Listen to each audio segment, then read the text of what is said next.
Tayo tayo mga kapatid.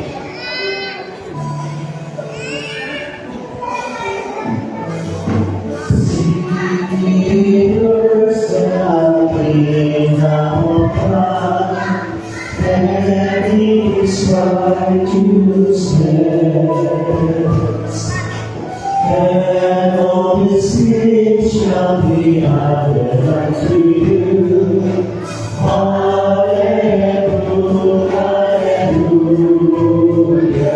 hallelujah. Singers of me now rise, and each righteous will.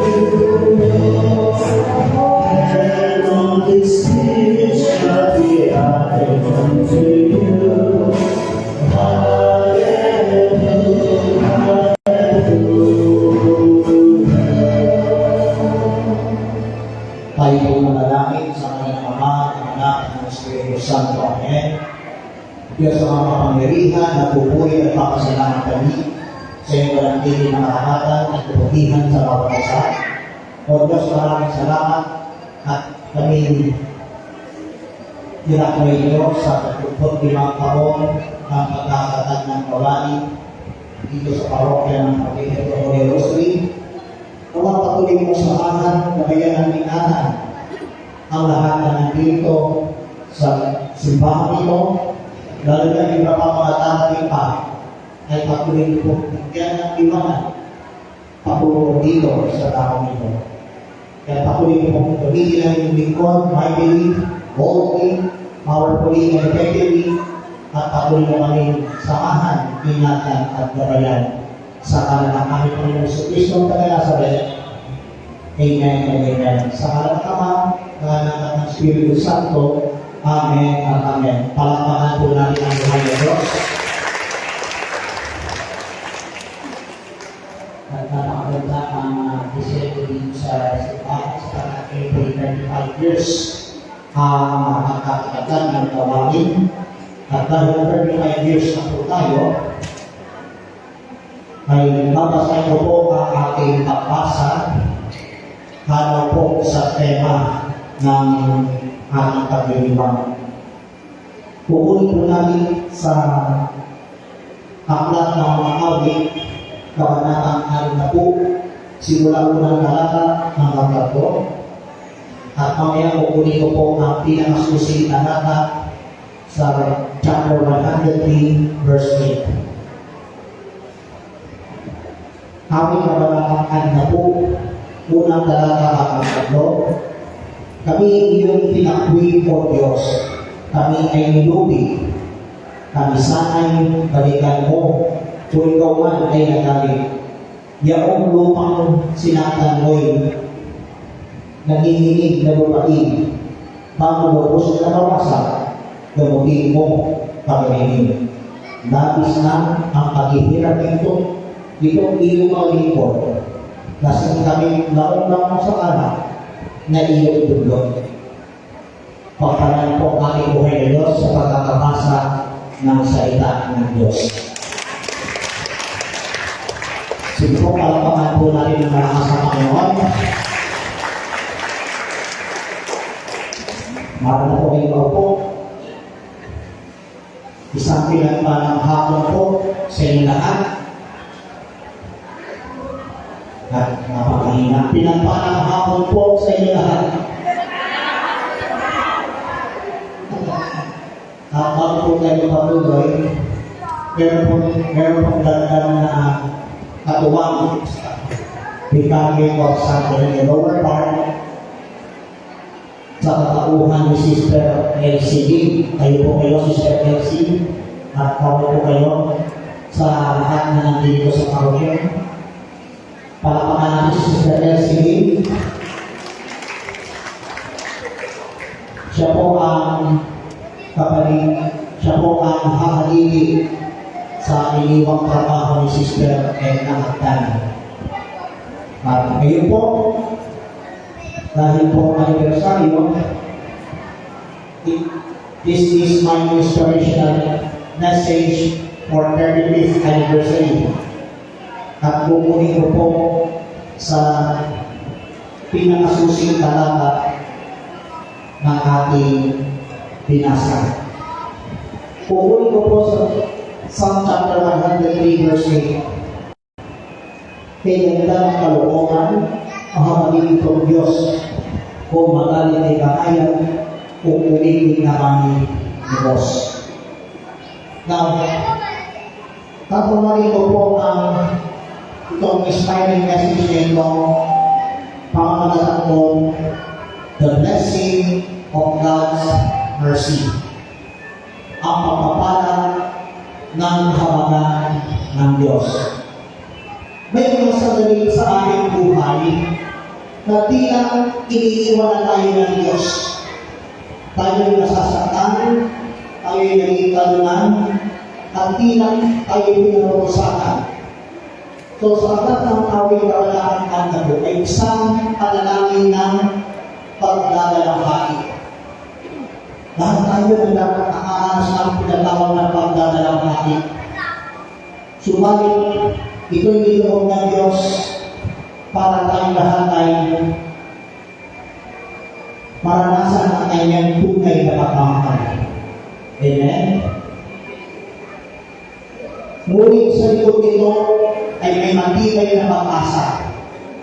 Kaya lang pagmamakman sa tema ng Ordinary New Year of Hope ay kami, Pilgrims of Hope, lakbay pag-asa. Ang habag ng Diyos. Ang habag ay may ng Diyos. Ito'y biyaya na nagbibigay galing, panglupaling, at pag-asa. Kaya, whether you like it or not, sa awang at biyaya ng Panginoon Diyos, let us remember, God continues to show His mercy and hope to every one of us. Yung palakpak ninyo yan, hindi palakpak ang anibersaryo. Meron tayo tatlong puntos.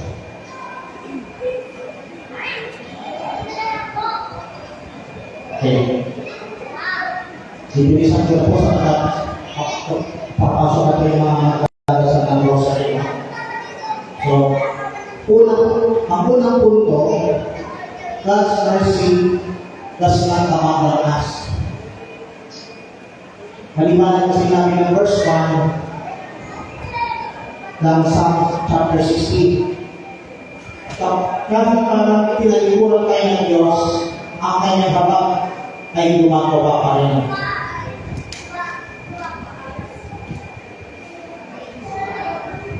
Ang tila pagtabi ng Diyos ay hindi wakas. Sapagkat ang kanyang habag ay umahako kahit tayo ay nakukulang.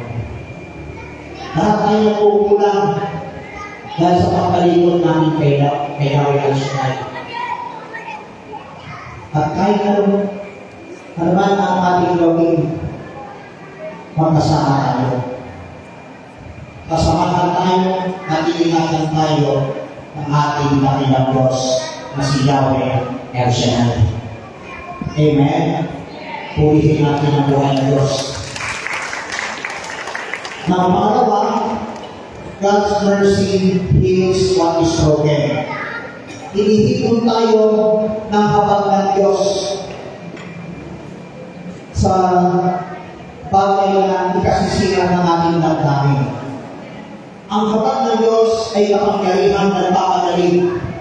Kapag ang ating puso, tahanan o bansa ay sugatan, kaya ng kanyang habag na muling buuin ang mga wasak. Amen po ba? Kaya patuloy tayong papalangin, samahan, gabayan ang ingatan ng buhay ng Diyos. Amen? At yun na tayo sa tatlo. Kasi baka makikip yung mga magdadasal ng rosary. Third point is, God's mercy leads us back to Him. Minsan, pinapahintulutan ng Diyos na ang hirap, hindi upang tayo alisin. Di ano, kundi upang tayo yung ginagamit ng kanyang habag kahit ang pagsubok upang ang ating espiritu ay gisingin. Amen? Purihin po niya Diyos.